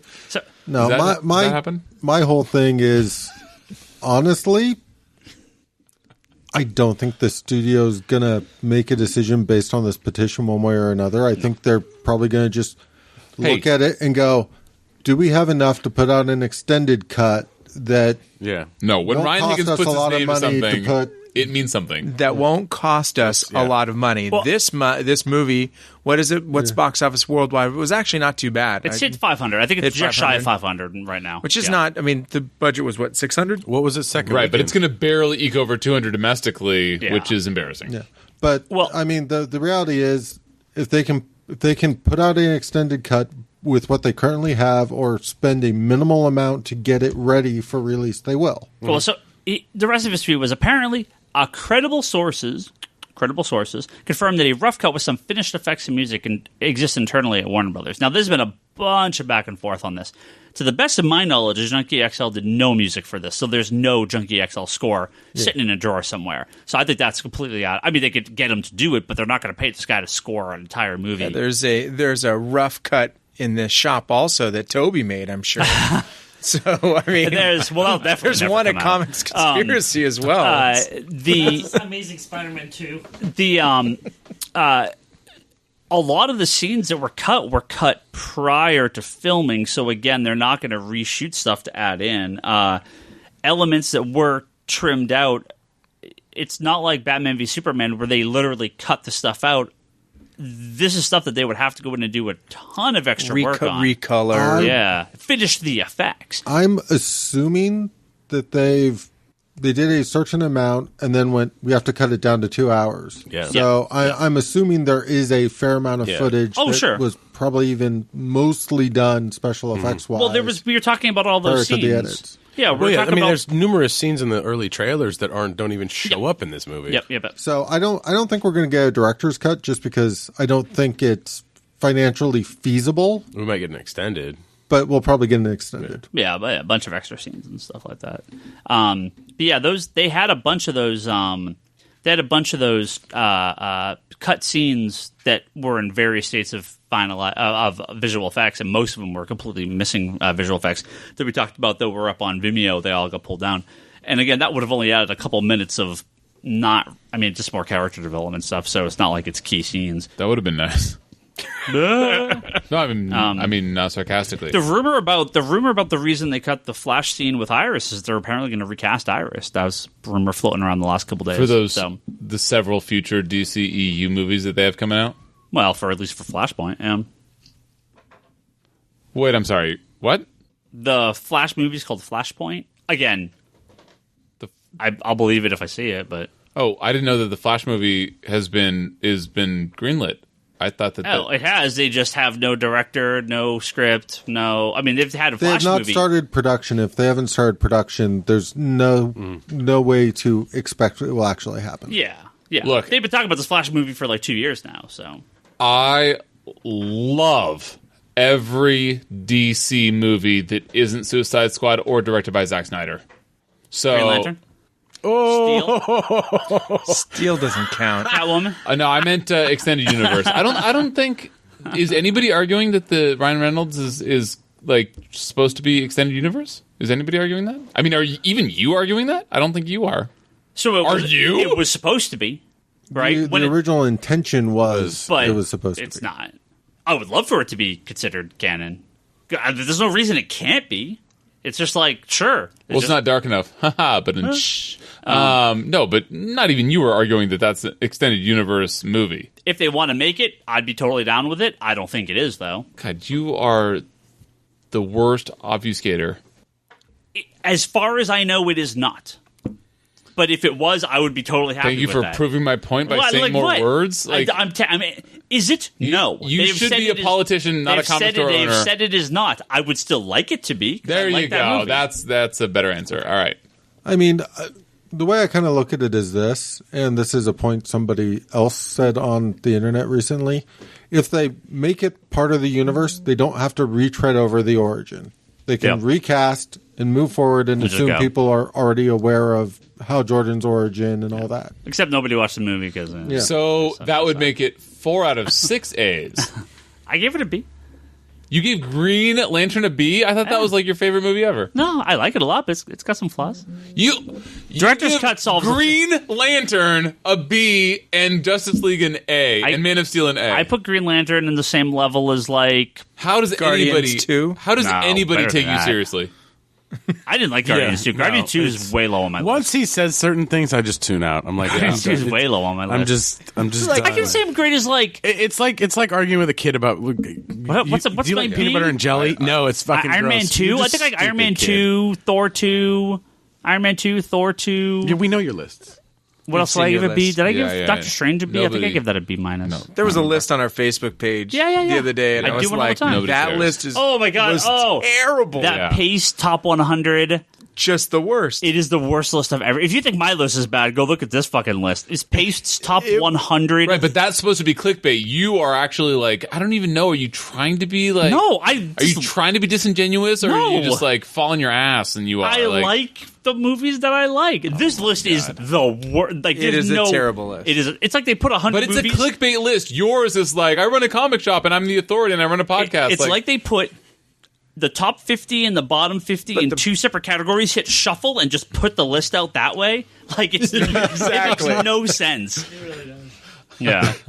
That's really funny. Like, Green Lantern was on the same level. Like, it was lower than, I don't even remember, like Catwoman and, like, other legit fucking awful movies. Like, legit like awful. Yeah. No, BVS was down, way down. I didn't even see where I was. I didn't get that far. I stopped at, like, 80-something. I saw there was a list. I love any statement that like starts with "I stopped with 80 something." That means you fucking went on for days. No, I started at 100. Like, next page. Oh, I'm at 75. Next page. Oh, I'm done. 80. Oh, 4 pages in. I'm done with this list. I'm not buying into this. I started at 100. Like, what is wrong with you? The list starts at 100. I started at 100. I went down. I stopped at like 94, and I was like, "Fuck this list." And then I went down a little bit further. Then I clicked to the front. Right. You should have started that it counts down because that's much less funny then. All right, bummer for me, but not really. This is a question. It's funny that he clicked on the fucking thing anyway. Number 1. This is a question for Scott because he may actually know the answer to this. Jesus says, "I recently moved to Pleasanton. Any recommendations for shops in the Tri-Valley area, like Livermore, Dublin, Pleasanton, or San Ramon? Make the commute. Are you ever up that way? Make the commute to Pleasanton. By the way, congratulations on moving to Pleasanton. Pleasanton's a nice place to be. In fact, one might actually unironically say that it's a pleasant town. There is a shop in downtown Pleasanton, isn't there?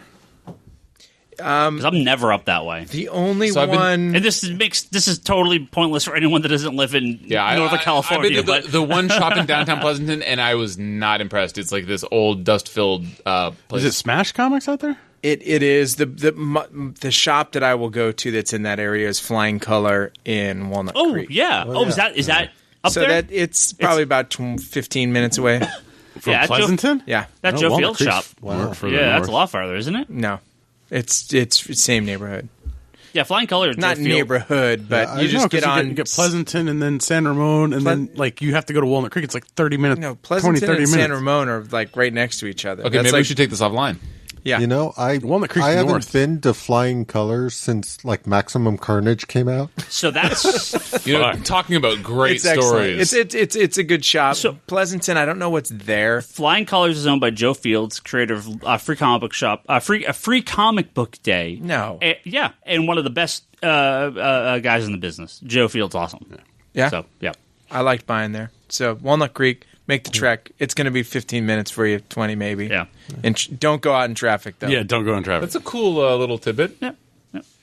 Fun fact. Fun fact by Ryan Higgins. Mama Llama. 4 out of 6 movies A's. I didn't give Green Lantern an A. Oh, man. You've been tugging again. I'm not going to say it. Go ahead. I can like a movie. And Next think it's a question. D. That's it. We have no more questions. Red pajamas. Thank you, guys, for in this podcast. What does Robin wear? Red pajamas. We're going to wrap up. Who's Batman obsessed with? I got with a quick his mama? question, Ryan. Me? Yeah, I got a question. Okay. Aren't we supposed to be doing random picks? Oh, random picks. Oh, yeah. We've been slacking because we've had our movie episodes and our extra stuff. So let's do some random picks. Ryan is giving me such a dirty look right now. Like, not giving anything. No dirty look. He's actually got a blank face. We've had non-traditional episodes recently, so this is a more traditional episode. We've got some time, so let's do some random picks. I'm not starting. Well, I can start. I just don't even know if we carry this book. Then go ahead. What is it? Good sales. Yeah, I know. So I had a friend of mine lend me Headlopper recently. Yeah. That was a fun read. I liked it. Image, title, kind of barbarian. Yeah, it's a barbarian guy who travels around with like a severed head of a witch that he killed and the head stayed alive, so he keeps it with him. And it's a fun little story as he kind of gets... So there's like a sorcerer who's manipulating this captain of the guard who's... It's kind of complicated, but it's very stylized. Like the style reminds me a little bit of Hellboy and that kind of stuff. I like the simplicity of the story. It doesn't require a lot of explanation. It's a good book. We had the first trade here. I thought the first trade's out. Yeah. Yeah, we've had I had the trade lent to me, but I just don't remember seeing it on the shelf. Yeah, I have to see if we're out of it right now. Yeah. Any event, it's a good book. Yeah, I liked it. I got 2. I'll take one. You'll take one. You'll just have to come back to give us the other. It will be the second trade for the Dan Slott All Red Silver Surfer is out in trade, the second set. So I would go get the first and the second because it's a fun little story and Well, the volume 5 is out this week, right? Which is the final. It's like 7. It's issues 7 through 14 of the second little run. So, yeah. So again, continues to be good. So that's my pick. I'm sorry. Which one did you do? Silver Surfer. Incredible. Slott and Allred. My random pick of the week is not going to be The Amazing Thanos by Jeff Lemire and Herman Peralta. Not anymore. Not anymore. That's the last issue. Yep. Just kidding. It was incredible. That's why it's not my random pick. Charlie, thanks for the buzzkill and spoiler, because it's not my random pick. My random pick is also not going to be Chip Zdarsky's Spectacular Spider-Man, even though it's hilarious and well worth reading. Does he get paid to do my this shit? Well, I'm third... too busy going. He's brought it up the last 4 podcasts, so it'd be sort of... No, not Spectacular Spider-Man, Yes, even though you it have. deserves having been brought up the last 3 or 4 podcasts. Yes, you have. Okay. Penultimately, my random pick is not Christopher Priest's Inhumans, which I have brought up the last couple podcasts, because that Inhumans Once and Future Kings by Chris Priest and Phil Noto what is a great... nothing book to get all jazzed about. Really? I just think it's a great story. Okay. I think it's a great story. I mean, you love fucking milkmen. I don't. He likes Green Lantern. You are throwing shade at me with the worst. You have the worst taste in the South Bay and possibly all of California. Did you see those Frank Quitely covers for those other crossovers with the Wonder Woman and Batman? Oh my God, those are so good. Yeah, they're in this previous... Wonder Woman with her vacuum cleaner. Oh my God, it's incredible. Sometimes I wonder how you sit across the table from me and throw shade at anything that I say, and then go home, wake up the next morning, eat your cereal, and think, milkman, he's so delicious and wonderful. Bryce, you're going to have to start being on the lookout for this, Toby, as well. There's going to be a Super Mario Odyssey cereal with a built-in amiibo chip on it, an exclusive amiibo. So you're going to have to look for that for some special cereal costume Well, thanks deals. for trying to derail my random pick, but my random pick, which is totally random, is actually...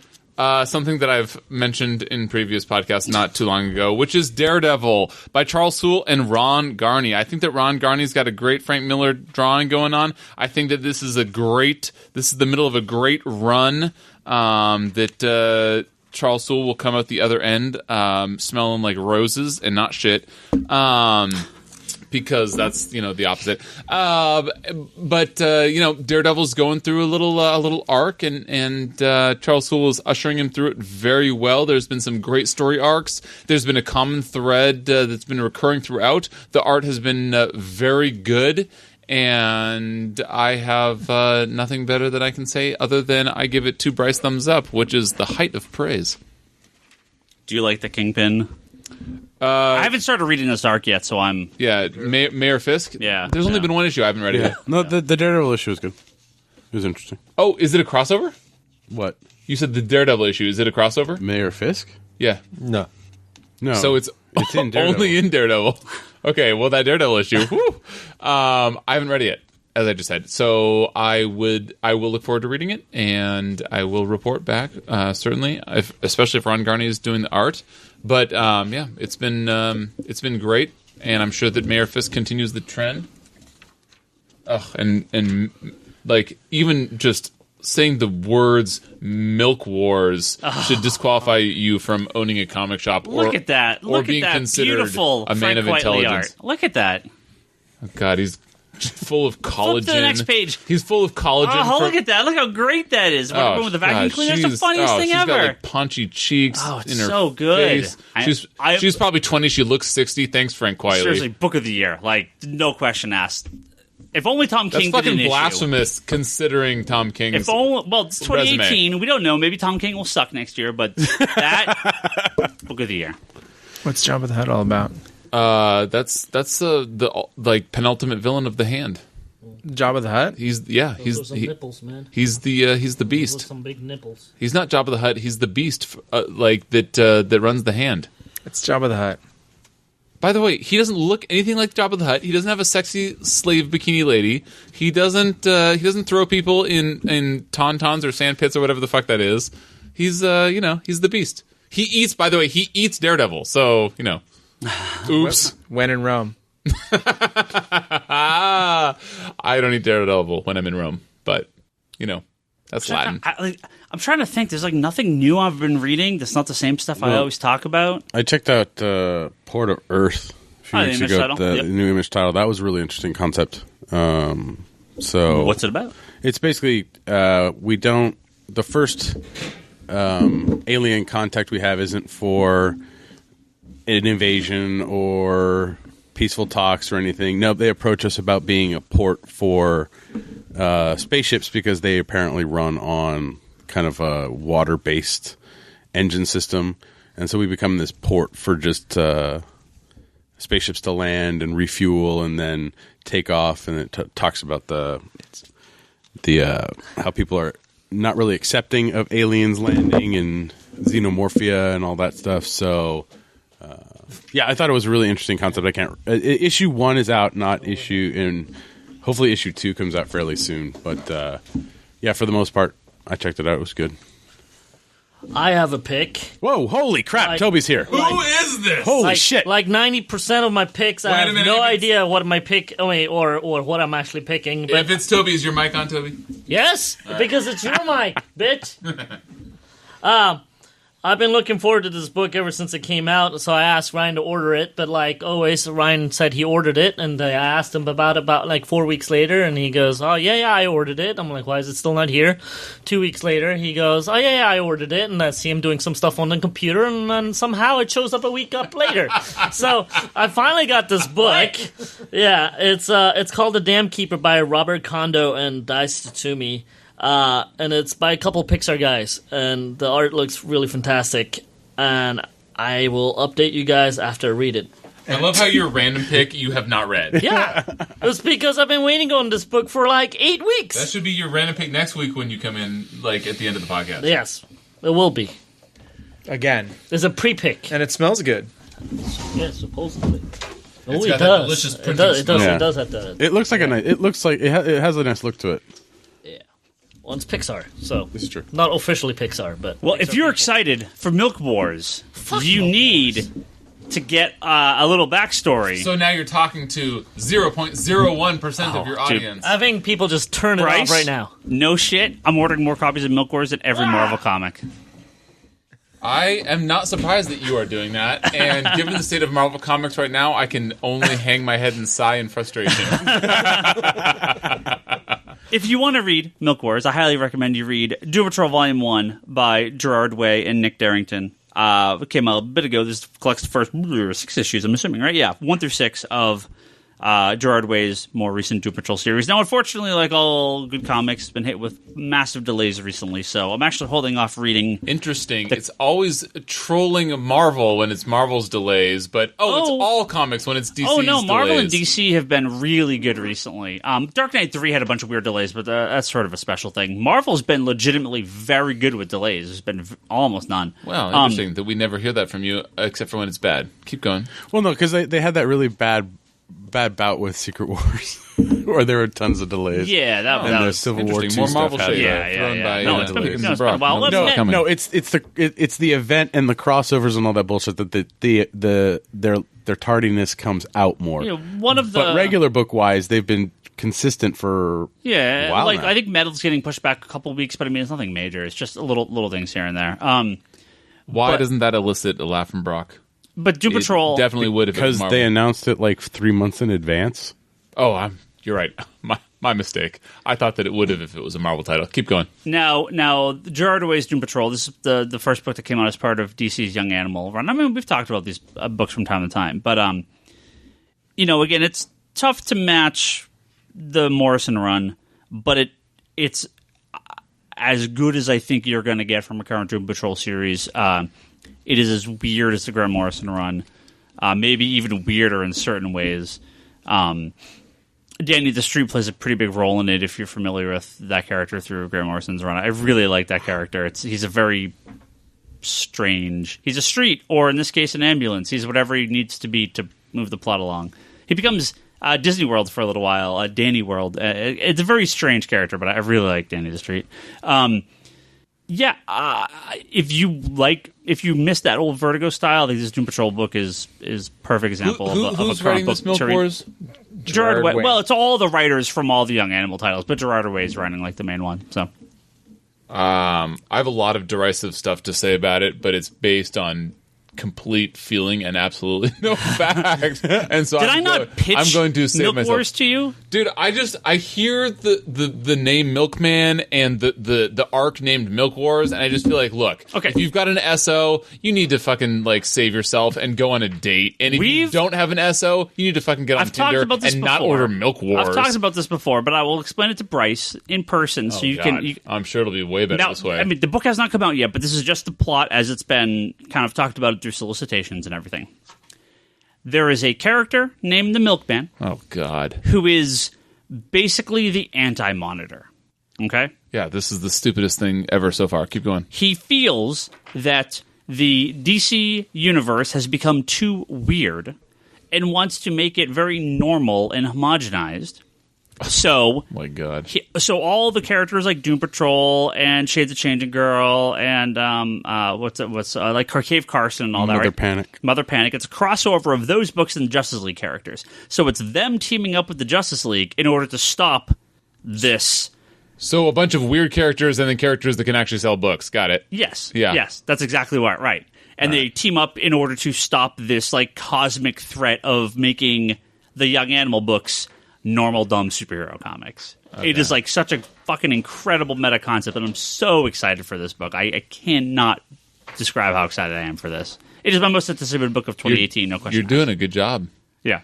And if you're excited for that, Doom Patrol Volume 1 is a great place to start. I will not be buying that. You should. And I will be instead taking my wife out on a date. See, here's the thing. I will give you Milk. I will give you the first issue, read it, and you'll come back and be like, God damn it. Dude, it's so good. I'm on record saying this is all based on nothing but speculation. It might be awesome. I have absolutely no idea, but I have to say this sounds like the stupidest thing ever, and I would love to be proven wrong.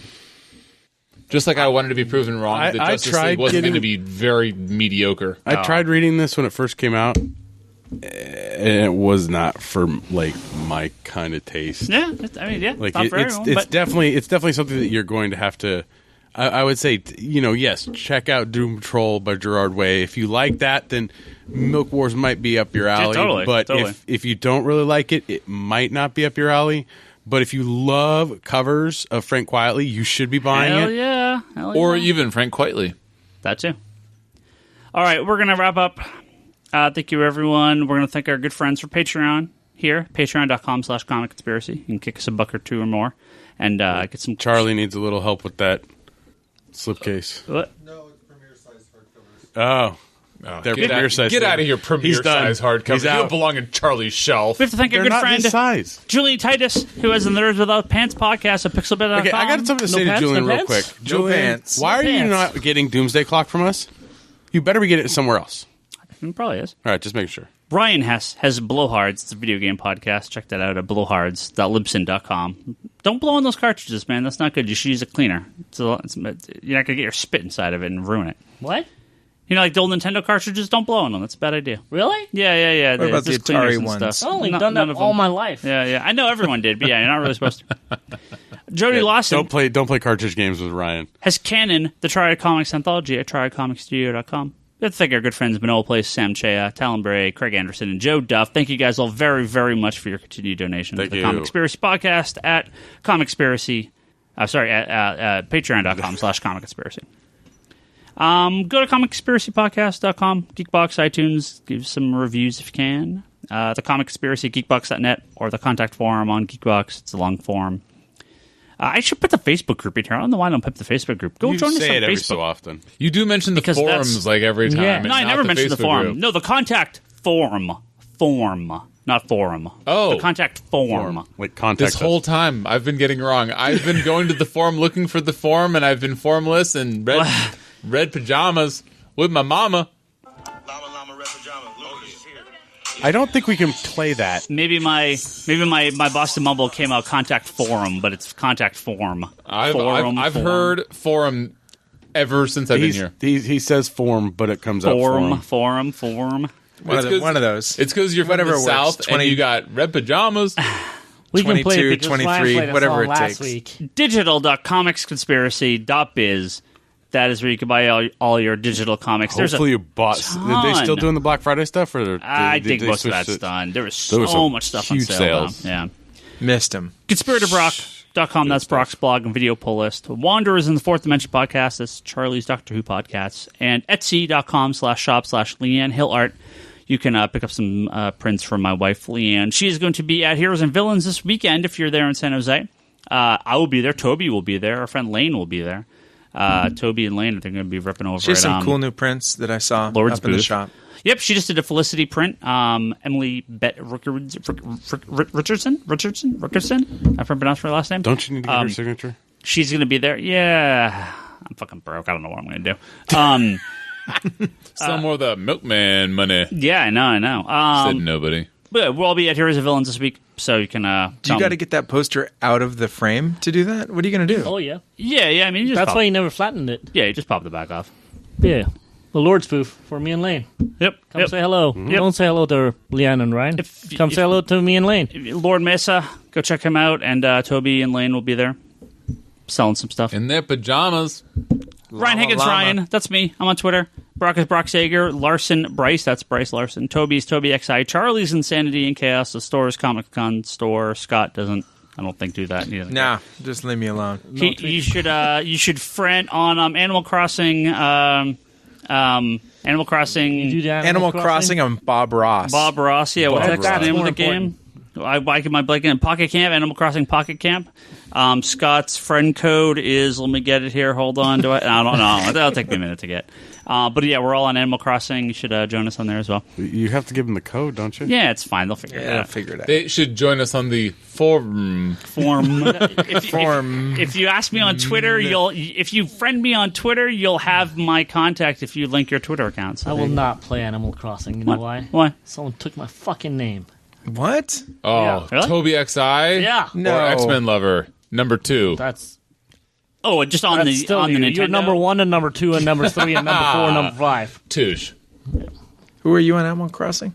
You don't know. I'm like level 2. No. What's your name? He's cable fan number 2. Charlie gives thumbs up to the Batman Annual number 2 out by Tom King and Lee Weeks out tomorrow, or $25 on eBay. And by thumbs up, you mean Lee he's Weeks? actually buying a copy. No, Lee Weeks. Yeah. He did the Batman Elmer Fudd too with him. You know what he's famous for, right? Batman Elmer Fudd in this annual now. Lee Weeks. Yeah. Gambit fucking miniseries. And also this now. That gem that I not sarcastically loved as Toby's giving me the death stare. I actually think it's a gem. Well, I think so too. All right, good. If you want to hear more of me, go to the Geek Box, except not this week because we didn't record an episode. We're all too busy. Comedy Button, Good Job Brain, All Talk Podcast. And, actually, All Talk Podcast has been on some hiatus. Good Job Brain is on, I think, permanent hiatus at this point. But Manga Machinations is still going on, so check that out. Hey. And, yeah, that's it. That's the podcast. We're done. We're going to have a bunch of random episodes in the next few weeks as we do our end of year, some double-up episodes because I'm going to be gone on vacation. We're going to be doing all sorts of Bryce. Scott, you want to play us out here? We're going to be doing a lot of. There you go. See, it's too loud. It's louder than I am. So that's okay. That's okay.